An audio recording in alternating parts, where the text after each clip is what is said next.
do you think tradesmen should break down their quotes? Should we have a chat?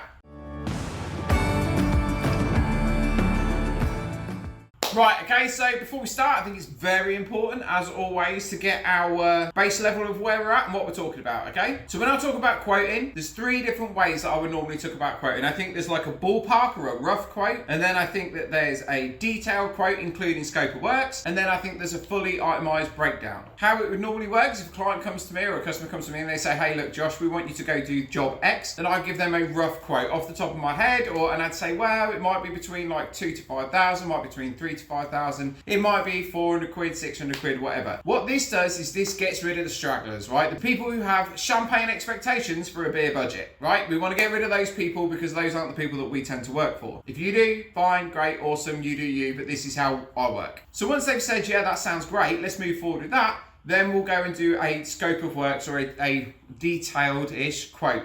And when I say scope of work, so say for example, somebody comes to me and they say, hey, I want a sign, external sign making for my pub. So I'll sit there and I'll break it down and I'll say, right, so these are the materials I'm going to use. So I'm going to use Hydrofugo MDF. We're going to do 2 coats of paint, 2 coats of primer. We're going to trim it down. We're going to put a 25mm square lip on it. And we'll put some joiners in the center to make it a little bit easier for you. That's my scope of works, right? So here's the project. This is what we're going to do to complete the project. And then on the bottom of that, I'll say, hey, look, this is the price. If you then want a full breakdown of costs, I'm not usually going to do that unless you do one of 2 things. Either we enter into a contract to say that you accept the price and we're going to move ahead with it, in which case my quote cost will be built into that contract, and or it will be part of the project, right? So I'm already getting paid for the project and I know the project's going to go ahead. I'm going to have to do this work anyway, so not a problem. Or you can pay me to do the quote. And the reason we're going to say, hey, you've got to pay for the full itemized quote or the breakdown bits and pieces is because of the reason I'm going to give you in a second. It's not that we're on the take. Tradies aren't on the take, man.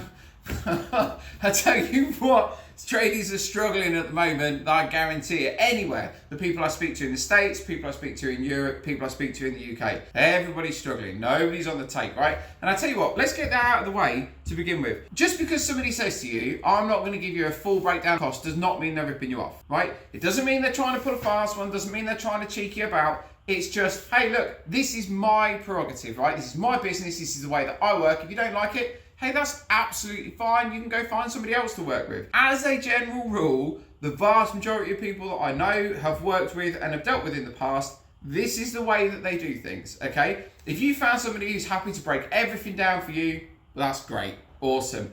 If you, however, sit there and say, right, unless I get a fully itemized, broken down quote with costs, I'm not going to give you the job, then you're probably going to be smashing up red flags for those tradies and they're not going to want to work with you. If they do, great, but just as a rule of thumb, if you say, hey, this is what I want, then they might turn around and say, no problem. And what they'll either give you is they'll give you a stupid price because they don't want to work for you. And then if you agree it, then they'll be like, okay, right, well, I'm getting paid for it.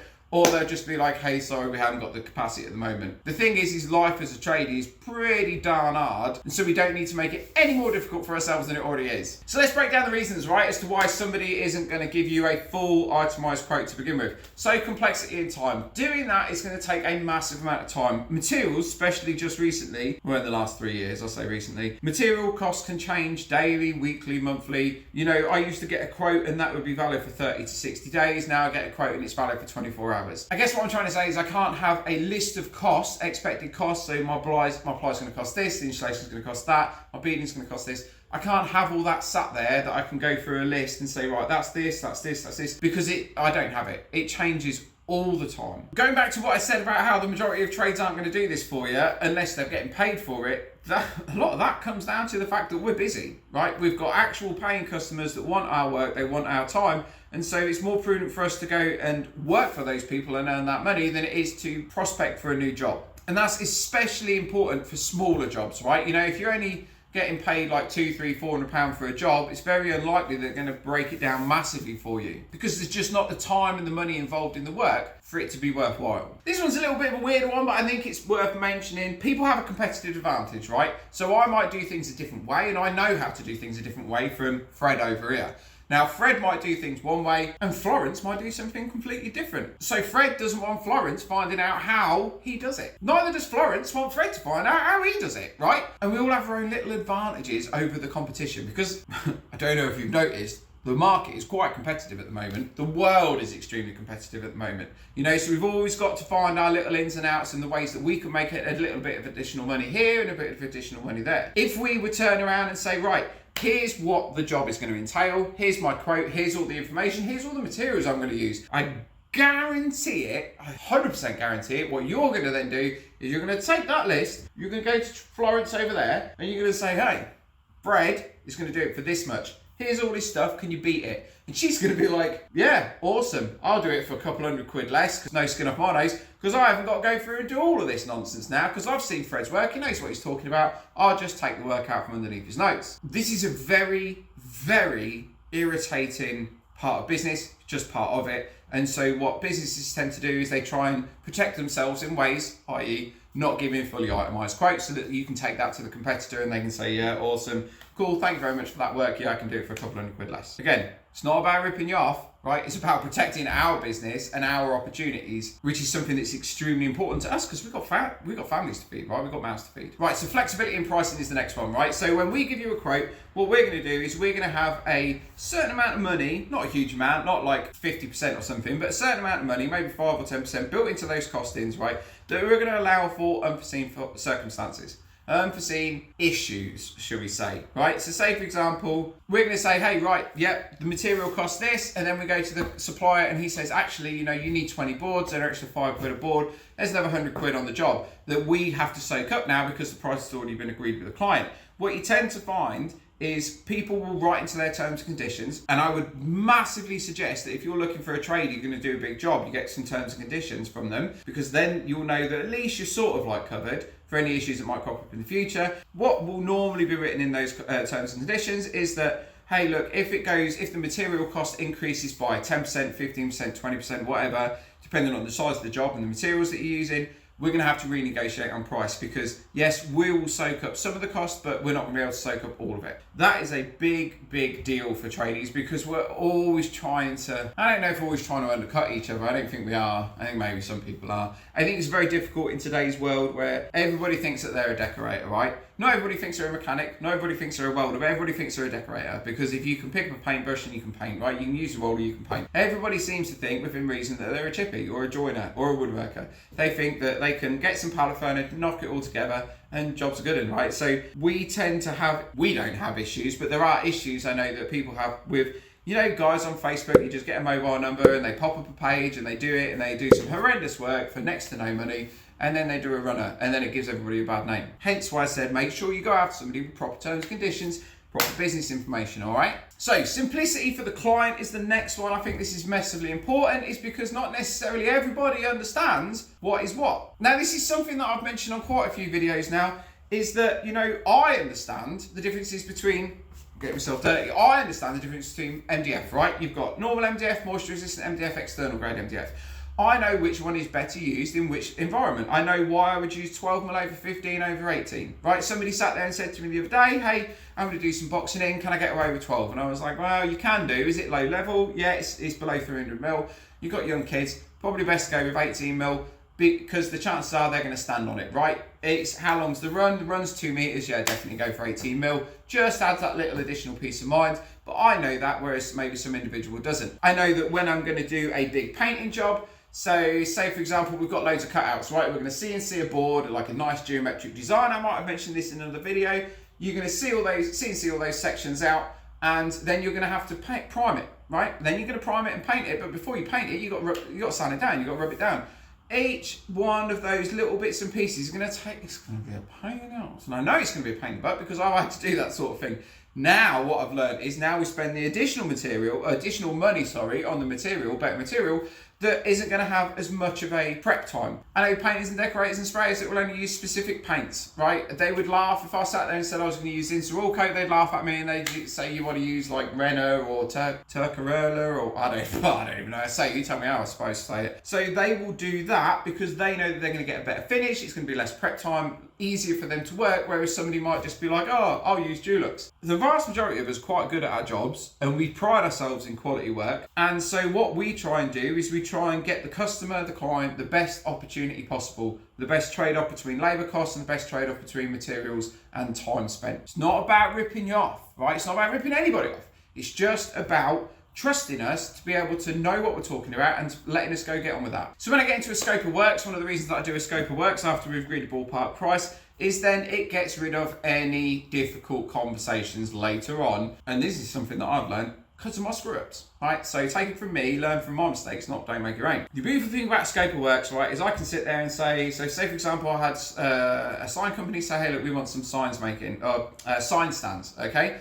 And we want it to look like this. And I said, okay, cool, right, so what we'll do is we'll do the cross, that'll be half flat, we'll make that out of 2x4, and it'll be this type of timber. You want the post to be 70mm by 70mm, they're gonna be approximately 1030 high, including the base, and then we're gonna sand everything, rough sand it, and then we're gonna prime it, 2 coats of primer, 2 coats of paint, and it's gonna look like this. Hey, can we have an additional board put on top? Yeah, you can. How thick? 25mm, not a problem. And then this is gonna be the additional cost. Yeah, great, nice one, thanks Josh. And that's all I give them, that cost with that scope of work. So I'm not gonna sit there and say, hey, look, it's gonna take this much labor, the materials are gonna be this, because you know, the vast majority of the time, especially businesses, they don't care. They just say, hey, right, what's the cost? What are you gonna do for me? Here you go. I think I did a video the other day where I was trying to explain to people, you know, a lot of times, people don't care about pocket joinery, they don't care about mortise and tenons, they don't care about any of it, right? They don't care if you use a super duper amazing paint that's gonna last 20 years. They don't care if you mortise and tenons in your gate. What they care about, for the most part, I'm not saying everybody, is the price, right? The spec, what it looks like, how it's gonna function, and the price.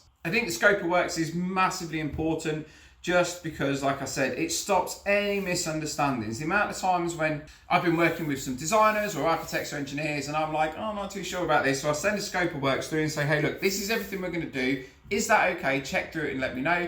And they go, oh, actually, you know, we need this change and we need that change. And I'm like, okay, cool, not a problem. We can change that in, change this out.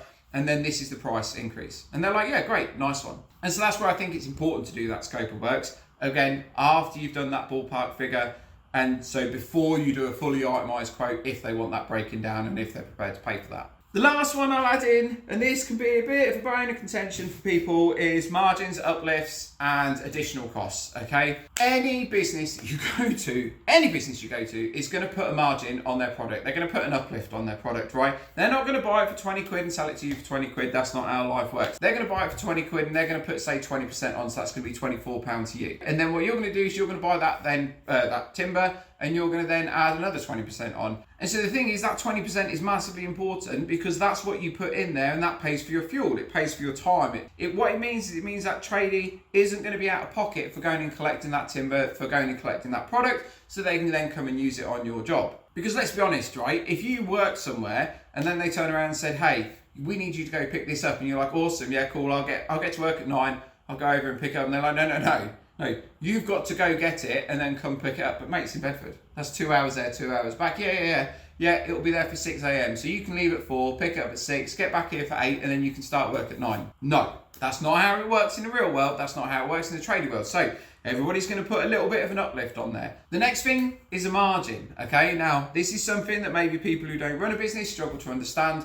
Everybody needs margins, and we've all heard, you know, the margins are small on the X item or Y item. The reason we add a margin onto the job is because a lot of the time the labour cost that we'll put into that job covers our labour, right? Now what that will do is it will cover the overheads and it might cover a wage if we're lucky, but it's not going to cover anything else. So say for example, I need to start saving up because I know my table saw is going to fall to bits. Where's the money going to come from that? Is that going to come out of my wages or is it going to come out of the overheads? Well, if it's not an overhead because it's not a bill or a specific set cost every month, I need some way of bringing in that amount of money so that I can then do that. That's where the margins come from. Now again, margins will range from anything from 10 to 50%. I think normally 40 to 50%, well 40% is what a lot of people put on there, and it's not ripping you off. It's not trying to pull a fast one. It's just like, hey, I'm a business, right? I'm going to need a new vehicle in 6 months' time, so everybody's going to help chip in for that vehicle. It allows for investment into business, investment into staff, investment into skills, investment into new products. And then what happens is when we've invested all of that money, we can then provide you guys or the next customer with a better service. I think really if you break it down, the easiest way to explain it is it's like a bit of a rainy day fund. It's an emergency fund for the business.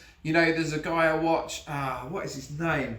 Something Well and Septic. He's a really funny guy. One of the guys went down to a job, went down this road, got stuck. One of the other guys went down to pull him out, got stuck. Now these are like massive F350s, I think they are, maybe in the States, or some Dodges, and they've got like double wheels on the back. Tow truck driver turns up and he's like, I'm not driving down there because we'll get stuck.